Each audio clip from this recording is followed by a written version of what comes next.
Hello everyone, welcome to The Voice of Nursing. My name is Adrian Tracy, the CEO of ICG. Very lucky today to be joined by Helen Romnes, the CEO of My Nurse's Life.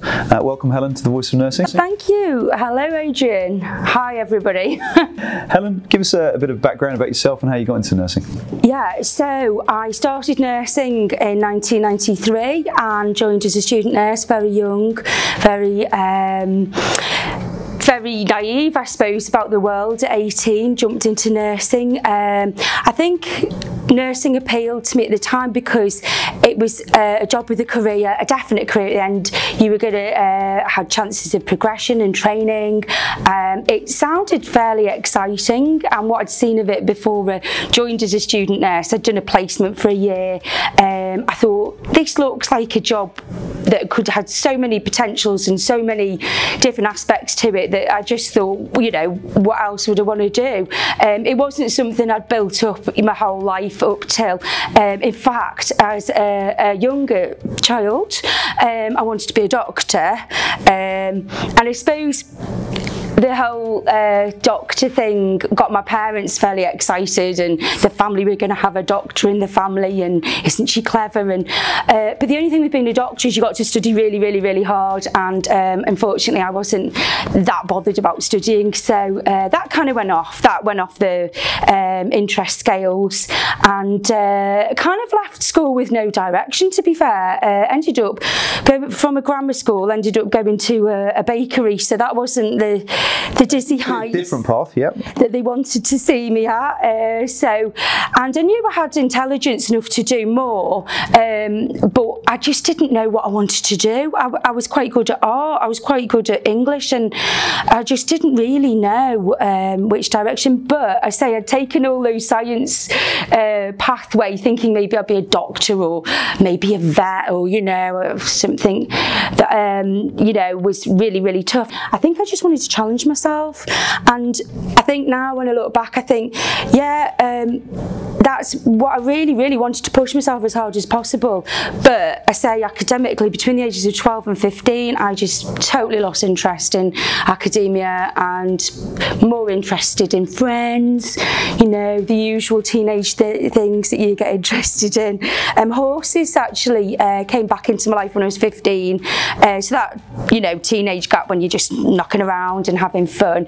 The horses kind of got me back on track, because when you're mucking horses out every day and you spend every penny on them, there's no time or energy left to go partying and being daft. So I always say, you know, the horse redirected me in a way back on track. I got this lovely horse, and then ended up, say, eventually going into I went into a nursing home at first to work as a dishwasher, because in the old days you had, like, you'd wash all the dishes and then you'd put them in a steriliser, and I did this in a nursing home for about 6 months, and I actually thought, this looks like an alright job, you know, meeting all the staff and meeting the patients, and I thought, it looks like they were kind of like a family, and it's fun, and it's not as, you know, work sounds quite boring when you're a kid, doesn't it? So going into that environment, having a bit of fun, I thought, okay, yeah, I will go for this nursing.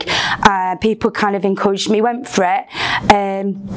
And I must say, you know, it's probably the toughest thing you can do.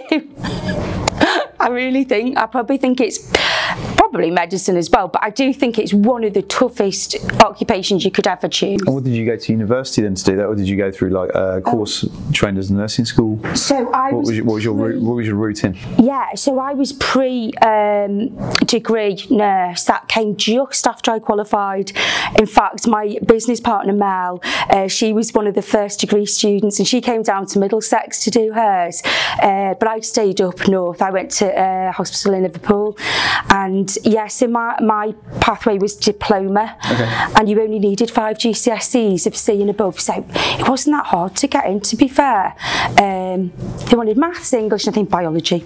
It wasn't that hard to get in, and I think all 10 of us that went on the interview that day, we all passed, and everybody, you know, we all went in together. We all come from different backgrounds, but one thing I was thinking about before coming to see you, I was thinking about those people on that interview, it was a very general interview. It wasn't very difficult. We had to talk about some political current affairs, and it was nerve-wracking as usual, but it wasn't particularly challenging, the interview. But of those people that got through, I think 3 of them dropped out of 10. 3 of them dropped out of 10 people, and I'd say that was probably similar to what happens now. It's difficult, yeah. It's not an easy profession to get into, but B, you know, carry on with. It's hard. Yeah, and it's quite sad, isn't it? And I think there's I really identify with people that drop out. As funny as that sounds, because I really nearly dropped out. I was one of those people that, I mean, the 3 people out of the 10 that I spoke about that dropped out all had children and a family, and I don't know whether that can just push them over the edge, trying to run a family and trying to do the study, because it's so hard. It's very difficult. I think you see a lot of mature students going into the nursing profession there as well, because they've got that life experience. Yeah, they do very, very well. So you got the diploma, and then what were you, a ward nurse? I wanted to do A&E. I loved A&E. The placements I'd done, this is one of the reasons I nearly dropped out of nursing, I really didn't enjoy the wards that much, not the ones I went to anyway. It was a funny situation, to be fair. I went to a hospital called Aintree now, and it was called Fazakerley when I was younger. And Fazakerley Hospital was a new hospital, and we were moving from the old site in Walton, so we were moving to this new site, and the wards were moving across because the old building needed knocking down. It was disrepair. So I did some placements in the old sort of Nightingale wards, and you know, that kind of old-fashioned atmosphere where nurses were still wearing hats, and the matron, you know, with the big frilly hat, and then I went over to Fazakerley, and we just had that kind of modern vibe because everything was new, and it was a big building that went up like it looked like a big block of flats, I suppose. But there was a lot of there was a lot of tension going on. People were going to be moved towards that they don't want to go to. People were going to get promoted over other people. So they were amalgamating 2 hospitals, one that had already been set up before, and then bringing over the other one. So there was a funny vibe going on in the background, and I suppose that probably didn't help for us little young students who haven't got a clue, you know, just running around trying to get through the day. Yeah, and I just know that I'm so glad every day, you know, really thank my lucky stars every day that I got through my nursing, because I really nearly didn't. It got to the point where I actually thought, I took 2 weeks off and thought, I'm just going to go into sales. I just don't want to do it. I've had enough. It's just the pressure, the pressure, especially I suppose in the 90s when they would literally hand you the keys in your second year. So I was 19, and they would hand me the keys to the ward and say, the sister and the senior nurse would say, right, we're off to lunch, you know, and you'd be left with these 30 patients. It was some of them in certain, you know, organ failure and different situations they're in, but obviously not in good situations because they're in hospital, and you'd be left in charge. And it was, well, they say it's character building, don't they? It was I think it was just a little bit too much for me. And I had a little bit of stuff going on at home, well, a lot of stuff, not, yeah, but I do think, you know, when you're a nurse, a student nurse, it's so hard to keep focused because you're only young, and if you don't have a really good, I didn't get very close to my nursing student colleagues, and I was on my own, kind of trying to do it on my own. I had a horse as well in Liverpool, so I took my horse over to Liverpool from the Wirral, and I used to go and see him every day. But then I'm nursing, so I was on sociable hours to see the people at the horses, and then I didn't see the people in the home. So I think there was a lot of combinations with me not getting through it. But I know nowadays some of the students are actually finding the coursework really difficult, which wasn't really for me. It wasn't the coursework. It's more practical by the sound of it. It was just like the whole pressure of it. It was the whole expectations of getting there at 7 o'clock in the morning, working till, you know, 3, and then, but you know, it was just. You stayed at Aintree for a long period of time? No, tried to get out there as soon as possible. You know, I've been back since. I've worked on A&E there. I do love it now, but you know, then I didn't. I moved to another hospital called Broad Green in Liverpool. Took a job there.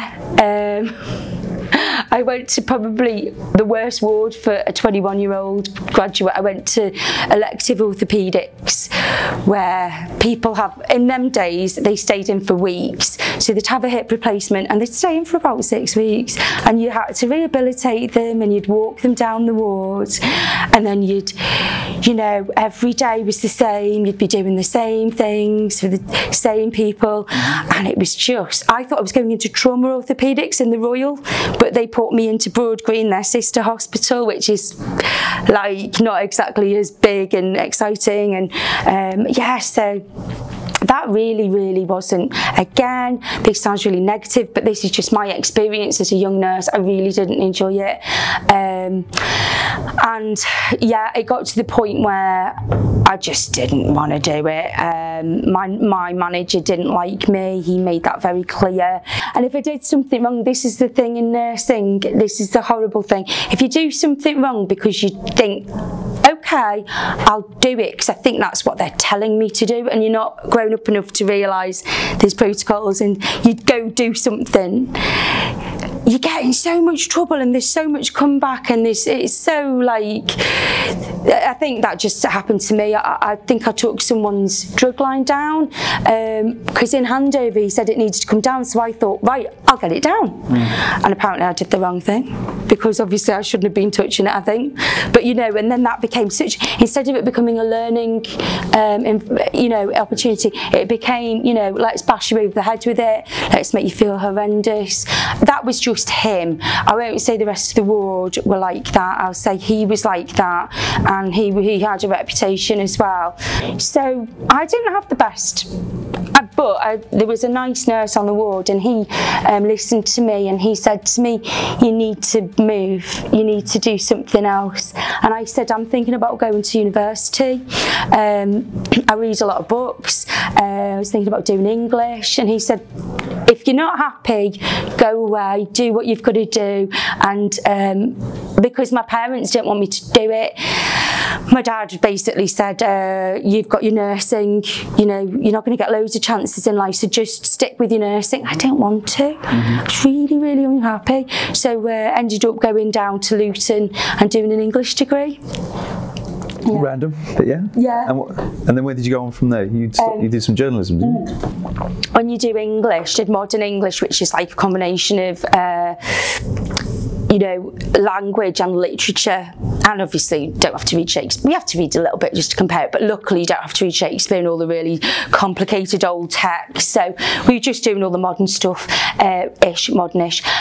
So yeah, so when you do an English degree, you either go down the teaching English to either foreign people, or you go as a teacher in mainstream school, and then you go maybe as marketing, or you go journalism. So you pick your path. I mean, there's some academia people behind that do this stuff, but I went there the three main paths.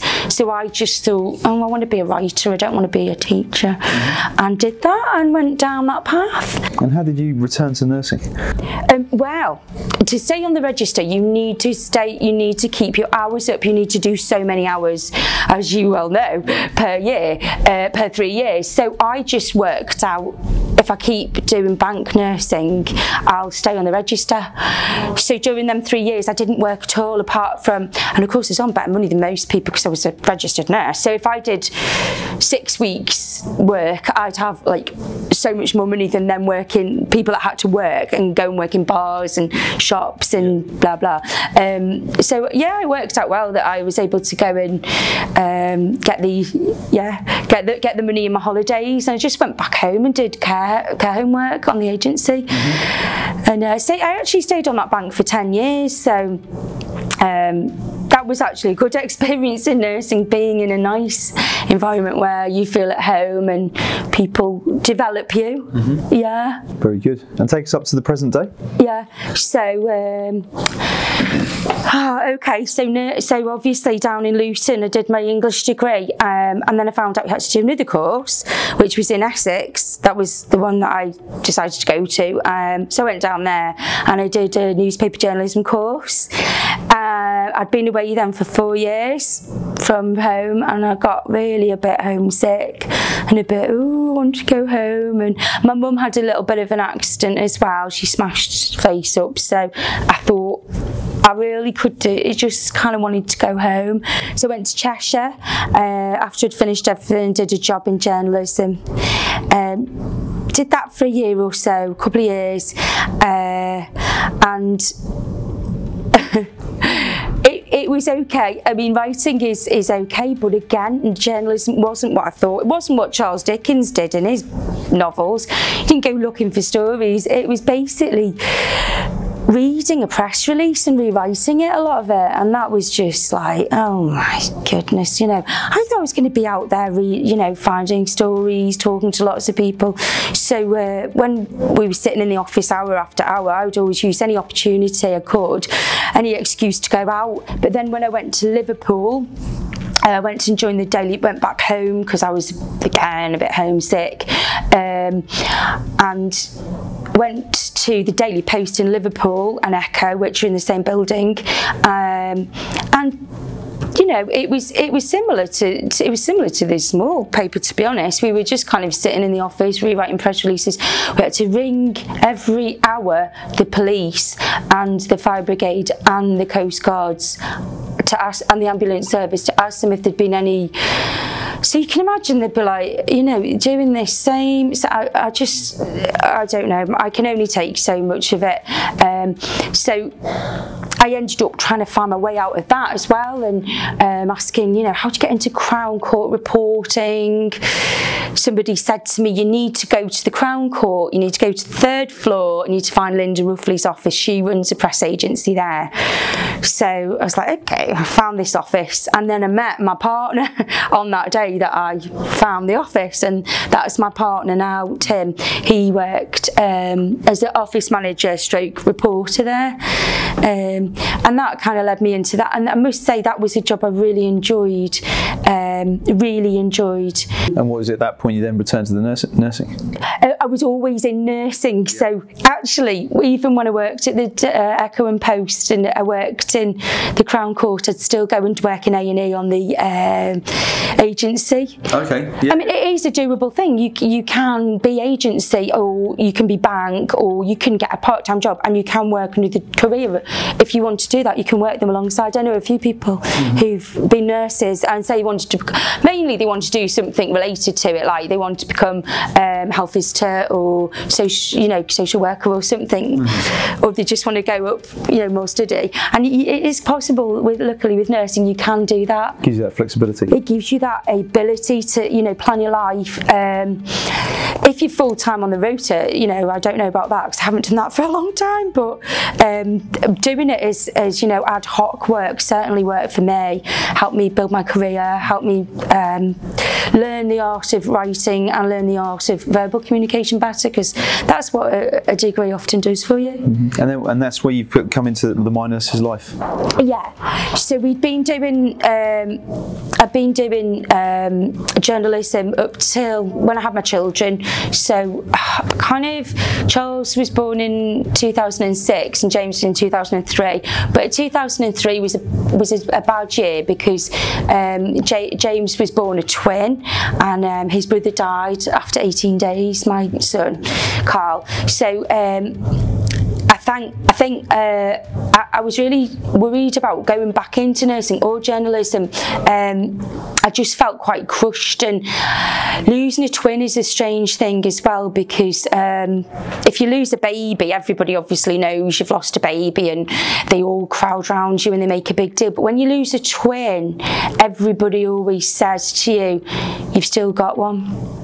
Even people that know you and are close to you, I think they think it'll help you. And yeah, you know, you do thank you lucky stars that you've got one, but you've also lost a child, and people don't often afford you that. They don't allow you to grieve in the same way, and it is a phenomenon. I know it's not just me, it's other people who've been through the same. So I didn't get much support. Tim was pretty crushed by it. My mum was. We didn't. Took a while to get through, but I decided anyway that I didn't want to go back into journalism. I didn't feel strong enough mentally. So I gave up journalism for a bit, and I gave up nursing for about 10 minutes, and basically was just always looking for something where I could combine the skills I'd got with nursing with the skills I'd got with journalism, and it took a while to discover what I wanted to do. I knew that my favourite part of nursing was meeting people and talking and finding their story out. I loved the assessment bit. You know, it'd probably take too long, really. Apart from when I worked in A&E and you didn't have any choice. But you know, on the wards, that was the bit I liked. I didn't really like sitting around the desk with the nurses and picking at Maltesers and stuff. I really liked talking to the patients. I like finding their stories out, especially old people. They've got a lot of stories. You know, they're quite interesting. So basically, my nurse's life, which deals with nurses finding a job through looking at a lot of different, basically that's what our concept was as nurses. We thought, wouldn't it be good if like there was just a kind of place where they could look at jobs objectively? So we asked people to just put down the bones of what their company does, and then they could look, and that was where that came from. We just really like the whole network thing as well. So I mean, although we do make money from my nurses life, it's also a network of people that we've met, and some people never have any sort of business transaction with us, but they know us through the business. But you know, I think with the nursing, I wanted to try and make it a bit fun as well.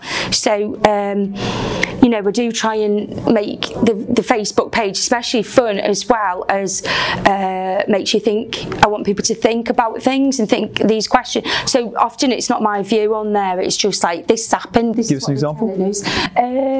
Okay, so dare I? Okay, the RCN lately, you know, there was a pay deal struck that was kind of controversial now, because it wasn't what the RCN believed it to be. So we have somebody like Janet Davis that was, you know, she resigned, she took the blame, and you know, I just put it there. I just said, it's there, you know. I don't personally know anything about her story. I don't know what happened behind that, and you know, I haven't approached her or anybody at the RCN, but I put it there for people to look at and make their comments, and yeah, we all know people have to take responsibilities, but it's just interesting to me to know, you know, other people's views on that, and whether they've got a different view from me, which I've never thought about, and what maybe I've got a different view that other people haven't thought about. But I try not to give too many views unless I'm just talking about patient safety, because that obviously as a nurse is our #1 thing, and it does actually get me a little bit wound up if I see people skirting around the safety issues around patient safety. You know, that is kind of like, there's no room for argument with that. But you know, some of the political issues to do with the RCN, you know, it's very important to us as nurses, because you know, we need somebody to represent us, and once we lose, you know, people start losing confidence, you know, we have to kind of think about why and what will happen if we do lose confidence, and what if we do move away from this union that's always been there. And this is quite important to me and to a lot of people, I think, because as nurses we don't, it's, I don't know, it's a funny job. It's a funny job because you're kind of especially if you're in the NHS, you're kind of you're subject to not just people you know, like when you work a normal job and you can go and speak to them and say, this is my situation, can I move wards, or can you speak to this person for me?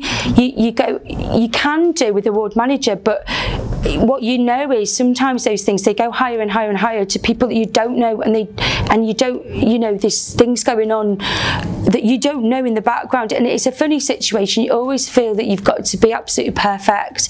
You feel you've got to be that kind of model nurse, and if your halo slips a little bit, it can be really crushing and really hard for nurses. So I just wanted to kind of I had a group originally where it was just nurses where we could talk, and people did, and then somebody got a bit funny on the group and said, oh, somebody's spoken to somebody else, and I don't think anyone had, but so that I did keep that up for a bit. But I prefer a public platform where as well people that aren't nurses can talk on it about nursing and about how they find the healthcare system. So what do you think the sort of top 2-3 challenges are that our nurses are facing at the moment? So mainly nurses are facing the academic challenge as students because, and of course they haven't got the bursary, so it is going to be a different group of people coming in who are able to, for one, afford it or believe they can afford it, and able to pass the grades. So I think we're going to see a different load of, I mean, I know there are other schemes to get carers and enrol nurses, you know. Nurse associate. But it doesn't work for everybody, that one. But yeah, it's got its place. I do think the staff nurses themselves are going to be a different breed. I do. I do think they're going to be a different breed. They already are, but I think they're going to be even more different breed. So I think that's going to be different. I think that's going to be a change in nursing. Whether we have to see how that goes. Yeah. Staffing levels have always been, well, they weren't when I was young, to be fair. I hardly never knew an agency nurse. I think I met a couple. They just didn't, they just weren't around. I suppose the world's slightly changed about being in a permanent job for 25 years and just sitting at a desk, isn't it? I suppose there's more mobile generation and people have children and go back to work, or it fits lifestyle, so staffing levels are a big issue, aren't they? And the third one, you think? Yeah, so third challenge for nursing. Nurses. Oh, nurses. I guess it's keeping up with all the skills. I mean, you really do have to be on it. You can't anymore just go and, you know, chuck a catheter in someone, or you can't just, you've got to have a certificate, you've got to be you've got to be assessed, and you know you've got to have the certificates and whatever. So I think there's always that funny little line that we walk. Am I really meant to do, you know, you'll do something, am I meant to be doing this? Do I have the authority to do this? Am I qualified? So whereas we used to kind of know, I think we used to know more often that what we were allowed to do. I think with the pressure of litigation, solicitors coming in, people are scared. People are scared of being sued. They're scared of being dragged in the office. You know, what's happened here? We've had a complaint. It's hard when you get a complaint. They are under, well, nurses are under a lot of pressure more than they've ever been. You know, they're kind of seen as infallible, not supposed to make any mistakes, but they're just human like anyone else. Yeah. You know, mental health seems to be a big issue that's coming out quite a lot. Yeah, yeah. Do you mean for actual nurses? Oh, mental health for nurses. So we're very talking about mental health in the, you know, in the public community. What about mental health? The pressure nurses are under. You know, you sometimes hear about them not taking a break, not getting any food. They're on, you know, not even a chance to get to the toilet sometimes when they're under so much pressure, and they are stretched sometimes to the number of patients they have to look after. Yeah, and do you see much coming out in the forums or stuff that you look at for that? Oh gosh, yeah. People are just, I mean, it's often those people that talk because I think they bottle it up a lot. I think there's two types of people, aren't there? The people that will sit there and tell you everything and get it all off their chest, and they're able to talk to their parents, and they're really good like that. And then there are people that want, like, probably a little bit more like I used to think you were meant to be, like this perfect image of a person, and if you did anything, you know, outside that, you'd failed. And there's always this feeling of failure. If you can't meet these people's needs, you feel you've failed. The stigma around mental health's changing though. I think the public perception of mental health isn't, oh, you've got mental health issues. It's like, no, that's fine. Oh, you know, yeah. If you're physically fit, you go down the gym and all that, but you've got to look at your mental health as well. Yeah. But I think sometimes nurses got to, you know, look after each other a little bit more. I think you're right. I think, you know, sharing a problem is halving it, and I really do believe that. I never used to do it, and I think, you know, I didn't. I came from a background where you didn't really. If you started talking negatively, it was like, oh, can you not talk about something positive, you know? So if my mum sees this, I'm sorry, but, you know, but yeah, I mean, I do think, you know, people need to find, even if you find somebody who's atypical, they might not be your age group, they might not be your social group, whatever, just if you find someone you can talk to them, get it off your chest. If you feel you're being harassed and bullied, go down the right lines. You start by writing it all down, start by doing what the RCN tell you, to write a diary of it, make notes. I started doing it at some point, it eased off, but I know it can happen to anybody, and I'd say a lot of people have been bullied in nursing. And you know, when you require to one that always kind of lets people go first, like a lot of us are, you're more likely to be overpowered and overshadowed by these big characters. There are big characters in nursing as well, you know, they are strong characters. So I would just say, you know, always keep a record if anything is going that way. And I'm not saying mental health is just about being bullied. Mental health is about lots of aspects, but for me personally, I felt at some point, a couple of points in my life in nursing, I was, you know, the subject of laughter or mockery or whatever, you know, and I was deemed a bit whatever. Do you know what? I didn't actually take it on that much that it really bothered me. It just bothered me that it made me angry. Whereas I think I see people who really, and I will fight back. That's the thing with me, I will, and anybody that knows me will know that if they really push me too far, I will come back and I will say, you know, my piece and try and straighten it out. Whereas I know there's a lot of people who would never dare do that, but they do need to look for the support groups and support aspects, whether it is, you know, your union, whether it's your friends, whether even on social media it can give you some help, just to see if there's someone in the same boat as you and what they did. And it's difficult to say obviously, but what do you see the sort of future of nursing over the next sort of 5-10 years, or changes that you might look at and think, oh, technology and different trends? Yeah. So when I was like way back qualified in '96, we had to write out the care plan from scratch, and there was, if you took somebody's obs, you know, you did it with a thermometer with mercury in it and a sphygmometer that you I mean, they did have Dynamaps coming in, but there wasn't so many. So the technology now, and how many years, over 20 years later, but you know, the technology now is amazing and things get done so much quicker, so much more accurately. There's so much data that doctors and other professionals can look at and really glean the information they need out of it. It does work better. There are so many more systems in place, which again, patient safety has always been at the priority of it. So, you know, with this early warning score that came in, and we were able to total it up and say, oh, this person's scoring a 6, so we need to speak to the doctor. In the old days, we'd sort of go, oh, it's a bit low and that's a bit high, and but now we've got the numbers. We can go to a doctor and we can say, this is their score, and they know. As opposed to your opinion. Yeah, look, I think technology is great in so many ways, but there's always a negative aspect to it. There's always a payoff, isn't there? So, you know, I say, like, we used to write care plans, so you did it with your heart and soul and like everything, because, you know, it took forever as well. But now you go onto the computer and there's a care plan and you put their name in it, and you might be able to add little bits to it, but it's so easy to forget actually what the point of that care plan was, and how, you know, to really, because when you write it, you're thinking about that person as an individual, and you're thinking what their needs are. When it's all written for you, it's so easy just to tick it, and the pressure they're under not to even remember what that care plan means and why it's important to their recovery. And that's my worry, is that when people get away from actual, it gets more and more technologicalised, it's easier to skip steps.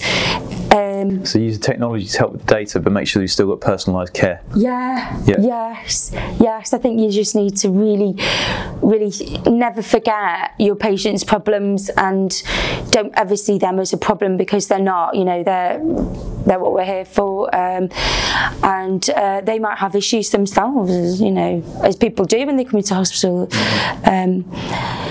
Yeah, so it's been a great. I've enjoyed my nursing career. I mean, there's a very rocky start to it, incredibly, and I still am surprised that I got through it to this day. But I think you've got plenty of resilience. Is there any message you'd like to give to our nurses? Yeah. Or advice even? Yeah. I would just say, if you're a student nurse, basically do as much practical work on the ward as you can. Show yourself off as a real nurse, not just a pen pusher and, you know, oh, I'm writing my assignment. I don't know how many, sorry if you recognise me at all, but any student nurses that have said they're doing their assignment. Well, to me, if you're on shift, you should be working. Use that time productively, and, you know, it is difficult. They are watching your every move. They are, but take on board that you can use that time to really learn the practical skills. You can learn all the theory at home. When you're on the ward, be a practical nurse. Answer buzzers. Don't walk past somebody who looks like they're in trouble. Really, you know, take that. That's all. That's probably my main message, because that was probably the one thing that worried me, is seeing so many nurses that didn't answer buzzers and didn't notice them. Actually, didn't notice them. Right. Okay. It's like, yeah, because they got to the point where they weren't tuned into it. Okay. You can practical aspect when you get the opportunity, as opposed to sitting your head in a book. Student, I'm sure a degree is wonderful. I'm sure it's absolutely wonderful, and it probably teaches you stuff that we never learn. You know, a lot of that is the theory, isn't it? A lot of nurses that we speak to, they say they learn a lot by listening to the older nurses. Yeah. The more mature nurses who've got more experience, because they've just seen more patients and they've got more volume of this is how it works and this is what happens. Yeah. So you learn quite a lot there. Yeah, you learn the ways to do a treatment properly and to make a person feel dignified while you're doing it. It's not about that skill, it's about the dignity. About the care, isn't it? And yeah, and them feeling good about you and themselves at the end of it and going away. And then feeling informed as well, you know, knowing what comes next. It's a whole thing. And when you just compartmentalise it down, that's, I think, sometimes where it falls down. The whole experience of being a patient and being a nurse, then you go away with a feeling like something was wrong, something wasn't quite right there. I've missed a trick, something, you know. It does come with the experience. And the other message, I suppose, if you had to give anyone a message, is if you do feel like I did for a while, that you're some sort of imposter as a nurse, you don't feel like a real nurse, it will come one day. One day it will come. It'll just click. It probably comes for people at different times, I'm sure. Some people probably walk in through the door and, you know, they're brilliant nurses, but for me it didn't come for a long time. I say I did have a difficult time at the start, but if you're feeling like that, just know it will happen, and it might be you're in the wrong place, or it might just be your situation at the moment, but it will definitely click in the end, and it always does. That's great advice. So Helen, where can we find you? What's the website, the Twitter? Oh, well, Twitter, we do have a Twitter, it's My Nurse's Life. Website is www.mynurseslife.com. And you got a big group on Facebook as well? Facebook, yeah, Facebook's a bit of fun, so come and join us. And if anybody ever wants any advice, you know, I'm really happy to chat to you about any aspects of nursing, obviously. Not just anything, not gardening, I'm not very good at that. Helen, thank you so much for your time today. Thank you for coming to see us. Yes. Thank you to everyone for watching The Voice of Nursing. Thank you to all our nurses and healthcare assistants and doctors for looking after us all. Catch up with you soon.